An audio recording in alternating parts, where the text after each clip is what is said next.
बाबाले तरकारी निकाल्नु भइरहेछ।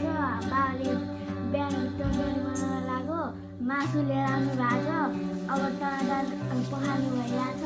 ल बाबाले प्याज काट्न सुरु गर्नुभयो।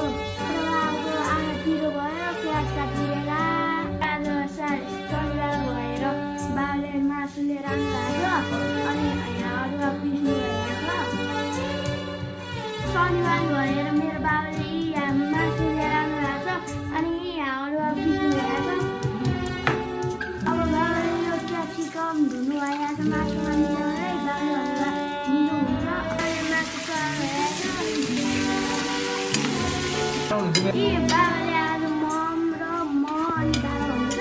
अनि आज मासु लिएर भएको छ। अनि मिठो हुन्छ। अब मेरो बाबाले जहिले मिठो बनाउँछ मासु, म र बाबा र मम हुनुहुन्छ। अनि हामी बनाउनु भइरहेछ बाबा मासु। बाबाले अदुवा र लसुन हाल्नु भइरहेछ। ऊ हाल्नु भइरहेछ।